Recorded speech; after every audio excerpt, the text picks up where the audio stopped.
"Mommy, wake up, wake up." My daughter shook me gently, her face full of worry.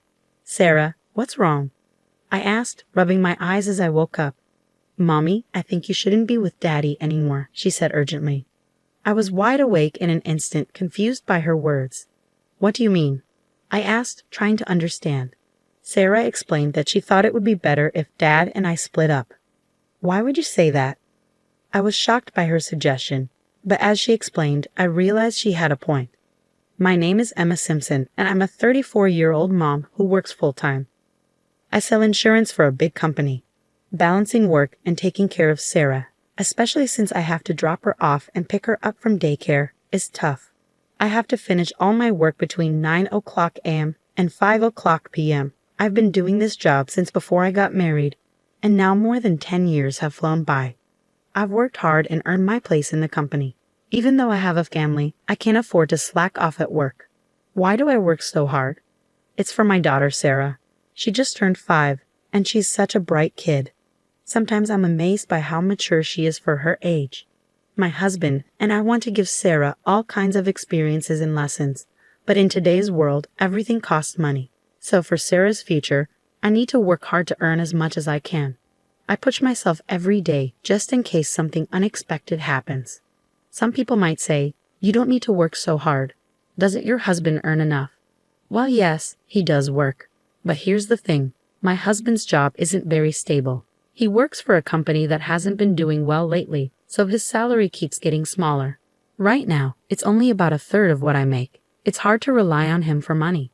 The other night, after Sarah went to bed, my husband came to me nervously. "Emma, can I borrow some money?" he asked. "What for?" "I haven't even got this month's paycheck yet," I replied. "I promise I'll pay it all back next month. I had a few drinking parties and some other expenses. I'm short on cash," Keek explained. "Wait, you spent your entire salary on yourself?" "I can't believe it," I said, surprised. "I'm sorry, but I couldn't say no. Lately this has been Keith's behavior. He always finds an excuse not to give me the agreed living expenses and even asks me for money. He usually says it's for drinking parties or to help his parents. I can't be sure if he's really spending money for those reasons, but I've stopped confronting him about it. It seems like he always relies on my money. What would he do if I didn't lend it to him?" Remembering our past talks, Keith mentioned he finds it hard to save money and his bank account is almost empty. That means if he needs cash, he has to borrow it from somewhere, possibly getting into debt. With a 5-year-old daughter, I don't want her to grow up thinking her dad is bad with money, so I usually end up lending him money. "Okay, how about $200? "You're a lifesaver, Emma. I promise I'll pay you back everything next month," Keith said gratefully. "You always say that, but you've never actually paid me back, have you?" I replied, feeling frustrated. "Well, I'm sorry.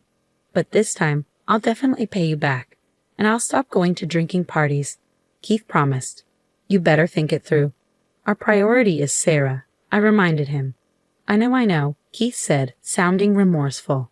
I couldn't help but wonder if Keith truly understood the seriousness of our situation. Doubting him made me feel awful, but sometimes it was hard not to. I let out a deep sigh, feeling conflicted. I support Keith so much not just because he's my husband, but because he's an amazing dad to Sarah.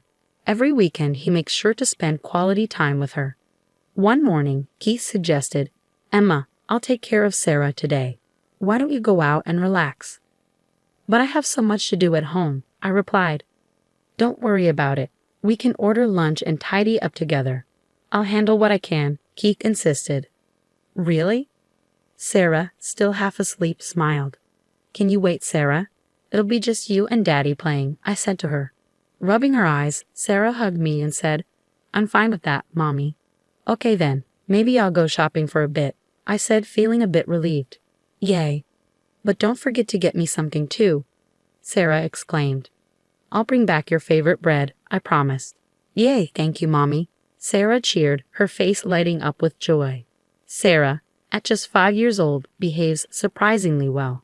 Of course, I wouldn't leave her alone at home. Even though I felt a bit nervous about leaving her with my husband, just in case, I left a note in Sarah's bag with my phone number on it. I always remind her, "Call me if anything happens. Everything will be okay."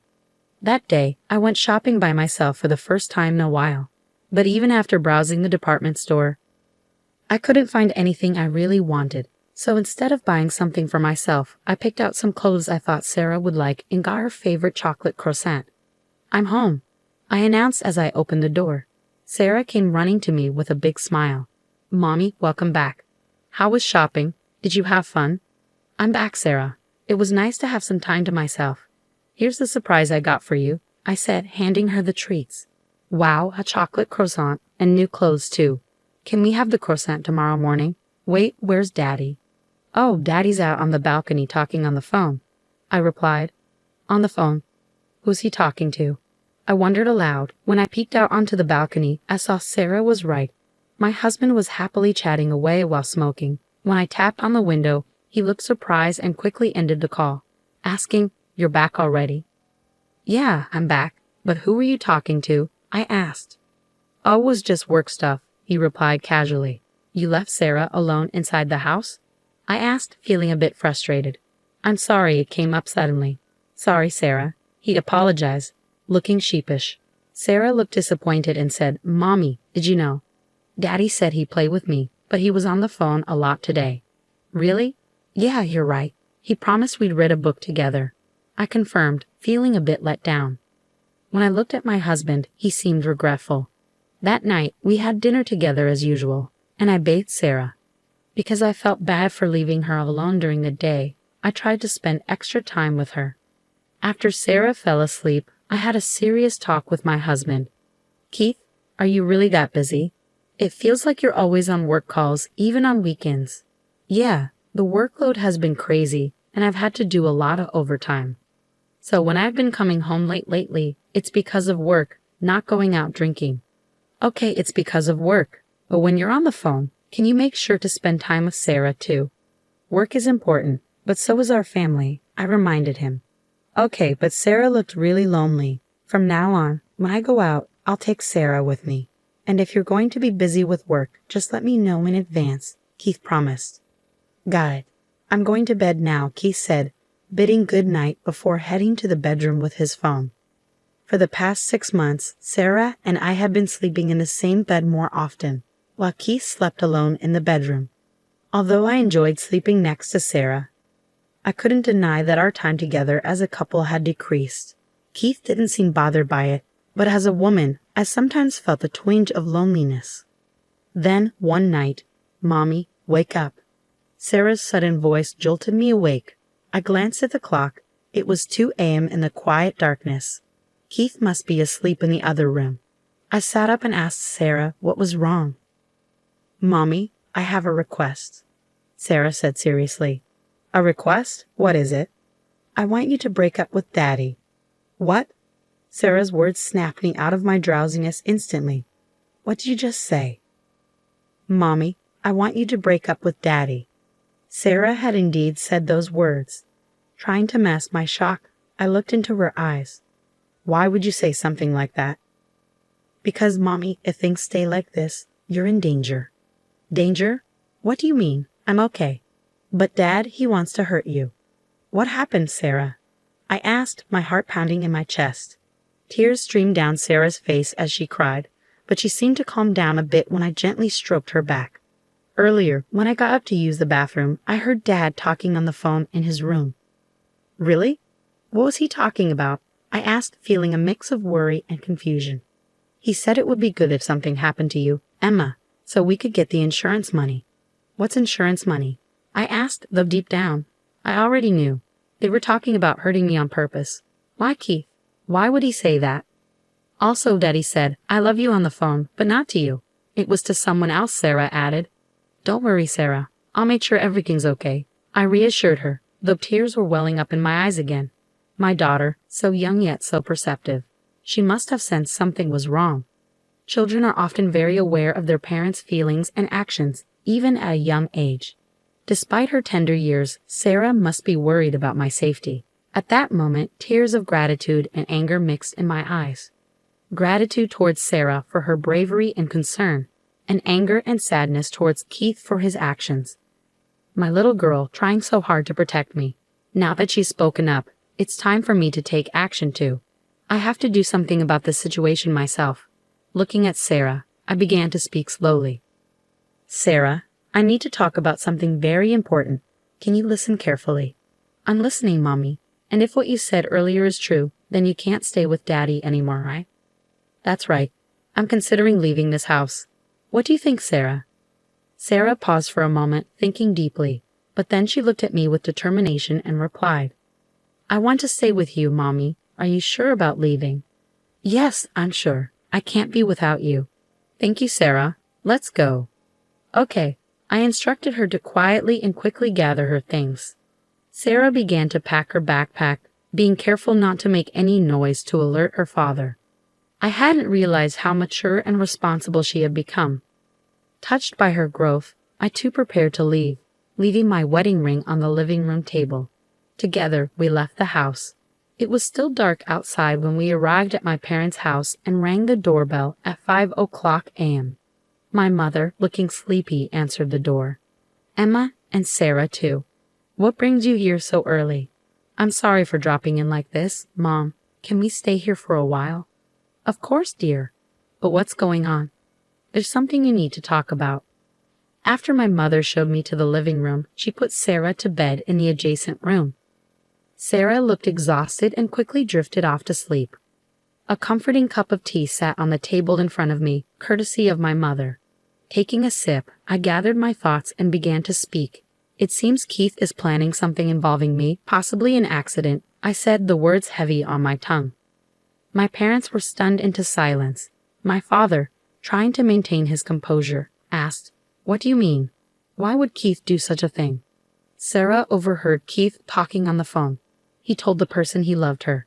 I suspect he's having an affair. That's unbelievable. An affair? But Sarah only heard the call.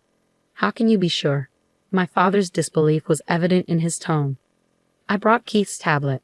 If we look into it, things might become clearer, I said, pulling out the tablet from my bag. Since Keith wasn't likely using his phone to communicate with his lover, he must have been using this tablet instead. When I opened it, I found that it wasn't locked. As I cautiously scrolled through the screen, my suspicions were confirmed when I opened the email app. There were numerous exchanges with a woman I didn't recognize. This, my mother pointed at the screen, appears to be a detailed plan to cause an accident involving you. I quickly snapped photos of the emails as solid evidence and printed out the conversation for future reference. Just then, my cell phone rang from inside my bag. Glancing at the screen, I saw it was a call from Keith. With determination, I answered the call and switched to speaker mode. Hello, what's up, Emma? Where are you? I woke up and no one was in the house. I'm worried, Keith's voice came through. Is that all you have to say? Really? What do you mean? I'm worried about the two of you, I retorted, my voice trembling with anger. How dare you say that? Are you planning to get me caught in an accident? Keith's response was swift, his tone defensive. What? Why would you say that? Keith's voice over the phone sounded shaken. He must have been shocked to realize that I knew about the secret plan he had been hiding. He probably used to call his mistress while I was asleep. Now that he knew I was aware of everything, he must be completely confused, and he probably hasn't realized yet that I have a reliable ally in Sarah. I heard it from Sarah. You planned to cause an accident so you could get insurance money, Sarah interjected. That's not true. It can't be, Keith denied vehemently. And what can't be true? Sarah told me about your conversations with your mistress. I know about your plan to harm me and claim the insurance money, I said firmly. Why would she say that? Keith's protest sounded feeble, confirming my suspicions about both the affair and the accident plan. Ah, Keith seemed at a loss for words, inadvertently admitting the truth. His guilt was undeniable. I never thought you could stoop so low. I'll raise Sarah properly. Why don't you go live happily with your mistress? I never want anything to do with someone like you again. Remember this. I'll never forgive this betrayal. I couldn't help but raise my voice in anger as I spoke to Keith. Without waiting for his response, I hung up the phone. It seems I woke up my daughter with my raised voice, I said, noticing Sarah standing in the doorway. Mommy, are you okay? Sarah asked, her voice filled with concern.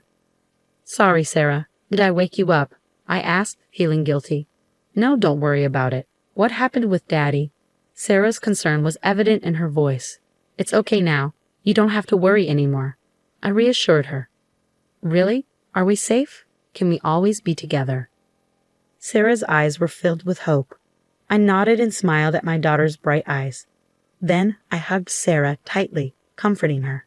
Soon after, I made the decision to divorce Keith. Through my lawyer, I successfully claimed a significant amount in child support. Although Keith's actions could have warranted police intervention, I didn't want to cause any more disruption for Sarah's sake. I completely cut ties with Keith and left the legal matters to my lawyer. I later heard that Keith was abandoned by both his parents and his mistress shortly afterward. Now he struggles to pay child support and settle property division. On the other hand, Sarah and I started a new life in a new house. Sarah adjusted well to her new nursery school and seemed to enjoy every day. While there may be challenges ahead for us, I believe that with Sarah by my side, we can overcome anything. She is my absolute partner, and together we can face whatever comes our way.